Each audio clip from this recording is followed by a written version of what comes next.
Food Guy and Marcy Show. The Food Guy and Marcy Show. I like that bass line. Did you like how... It's like an upright bass. It kind of reminds me of the Peanuts characters when they're playing the music, you know, and Snoopy's on the big upright bass. If they'd ever played stuff like that, I would have watched it more. They did. Vince Gilardi had that great jazz stuff. Yeah, we got to tune you into that. No, I like it. I was a big Peanuts fan, and you know, Peanuts is we're home to Peanuts here in Sonoma County. Charles Schultz, great guy. I mean, things he did for the community. Anyhow, what do you got for us, Marcy? Well, Kung Fu Master has nothing on our next guest, Grasshopper, because we have here... Wait. Did you... No, I guess Kung Fu Master. Okay, now you're Grasshopper. You were right. You're right, because I was thinking wax on, wax off. See, the David Carradine stuff was way more your time. Me, I was Karate Kid. You know, there's not that much time between us, about 4 years, but if you want to work maturity, with that... maturity level. Of course, okay. Okay? I'm thinking Karate Kid. Yeah, because, you know, Kung Fu was too intellectual. It was very... Yeah, I could see how you wouldn't work with that one. We didn't have TV where I lived. We watched the Waltons. Our next guest is a tea master. He's from the Aroma Tea Shop in San Francisco. Welcome, Haymen DeLuz. Now, Haymen... I read about you in the San Francisco Chronicle, and it said, quote unquote, the most informative and hilarious T101 spiel to be found anywhere. Well, what we try to do is we try to demystify the unknown world of tea, you know, to all common folks who have no idea what tea is, where the only exposure they have to tea is like Lipton or Snapple. Okay. Stop. Let's stop right here. Do you hear this radio golden Barry White voice this guy's got rolling? I'm telling you, ladies, you should see him right now. This guy's got spiked hair in a leather jacket, and he just drove up in a yellow Ferrari. That's right. That's how I'm rolling, and he's baby. working with it, exactly. Okay, so for instance, since you're going to demystify it for us here on Food Guy and Marcy, what is an oolong tea? Well, a lot of times when people hear the word oolong, they do get really confused. And, I mean, oolong is a cool name. You should name your kid after oolong. You know, like, hey. Oolong Fieri. I like that. But I've heard move along Fieri, but that's... Technically, they all just come from the same plant. So green teas, white teas, oolong, black teas all just come from the Camellia sinensis tea plant. Just by using the plants differently, it'll become different teas. So oolong basically is a tea that's been partially oxidized. So let's just say that we took the leaves of that plant, the tea plant, and we picked it, and then technically, let's just say we rolled it up, and then we dry that leaf directly under the sun, and it goes through natural oxidation. What would happen? Oolong. That's what oolong is, just teas that have been oxidized. So if a tea has been oxidized in oolong, then green teas are simply teas that are non-oxidized, that are air-dried or steam-dried. So next time you go to a tea store, ask for, hey, you got any teas that are like, you know, dried inside? And then what you're really asking for is green teas. They probably have no idea what you're asking for, though, so they'll probably ask their manager to help you. I don't know. Well, green tea, number one. So you can't have a green oolong. You could have a green oolong, and that basically is 30% oxidized, 70% green. It's like a half calf, half decaf. Does green tea have caffeine? All teas have caffeine. Just that caffeine in tea is really different from the caffeine in coffee. As a matter of fact, caffeine tea is actually this amino acid called theanine. And that lowers your blood pressure, but it also proliferates dopamine in your mind. That's why when you drink a bunch of tea, you feel kind of like lightheaded or even buzz. But you don't feel like you want to go jogging, you know, because it's a different type of caffeine. It affects you differently. And what brings caffeine in tea, what brings it out is the oxidation.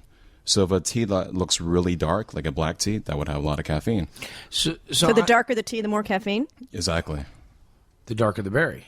Well, it's the opposite in coffee because dark roast actually has the least amount of caffeine. It's the light and the medium roast in coffee beans that has the most caffeine. Yeah. So it's the opposite with tea. Okay, so let me just throw this out there because now I'm really going to go under the bus. I do not enjoy tea at all.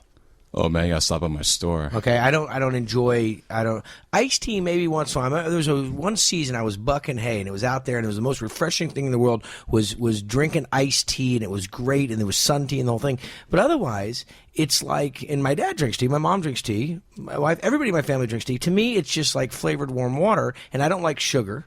So that doesn't work for me. So where am I at? What kind of tea can I get?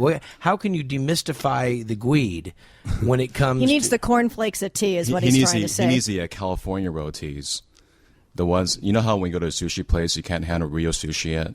So you want to get some stuff with like avocado or Philly cheese. So we do have. Oh, you've those been to teas, Texas Hobbies. So we do have. So technically, in my store, we have 3 categories of teas. So our first category isn't even tea at all; it's herbs. Then our second category is what we call flavored tea. So kind of how you have like hazelnut coffee. So it's kind of cheating. So you don't have to have a very. Yeah, see, I'm not a hazelnut coffee guy. And then our third category is a very pure teas that are not flavor, where everything really depends on the quality of the tea plant from which it was produced. I think I would recommend like a tea, like a type of oolong called Iron Goddess. Iron Goddess. Yeah, Tek Wan Yen. And that one has a very refreshing bouquet, very fragrant and smooth. Because a lot of times people get turned off when they drink tea and they think, oh, it's too bitter. Add some sugar. The reason why they're used to that because they're drinking really cheap tea. Same thing with coffee. The reason that we got into this idea of adding cream and sugar to all this coffee creamer flavored junk is because you're drinking bad coffee. Drink really good coffee. Okay. I like so Iron Goddess. Yeah. Iron Goddess. I'm ordering up. Ginseng tea. Remember, is it really an aphrodisiac? Ginseng. Well, they put ginseng in Pepsi now, You see that commercial, the guy in the cubicle, he's like, why are the ginseng Pepsi? I mean, ginseng, though, there are 2 types of ginseng. There's male ginseng and female ginseng. So what I mean by that is there are the red ginseng and the white ginseng. So which one is a male? Red? Yep, exactly. Well, he's got it. Well, the red ginseng, which is usually the Korean ginseng, the Siberian ginseng, is usually the one that is supposed to be stimulating, helps with blood circulation, and therefore could help as an aphrodisiac. While the American ginseng, the white ginseng, the one that's actually from Wisconsin, that one, I know, that's all they think of when they think of Wisconsin is American ginseng. And cheese, but we'll... I don't know. I think cheese left. It's just ginseng now. Welcome to ginseng capital. Exactly. And that one is the female ginseng, and what that is the cooling ginseng, and could help tonify the body, also maybe help with blood pressure and cholesterol. Because there are a lot of antioxidants and health benefits of tea, correct? Yes. I mean, the way they market green tea is like, it sounds like we'll even do your taxes now, like, according to Oprah, that is. Like, because Oprah said you're supposed to drink like gallons of green tea or white tea. I think it was Dr. Oz, her new protege.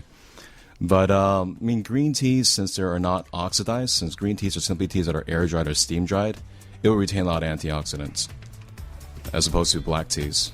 Alrighty then, you heard it from our Zen tea master, Haymen DeLuz. It's the Aroma Tea Shop in San Francisco. Check it out. You can sit there and taste all his teas. He doesn't charge for it, and there's lots to learn and educate your palate about tea. Coming to the Iron Goddess. You're going to have the Iron Goddess coming up next on Food Guy and Marcy.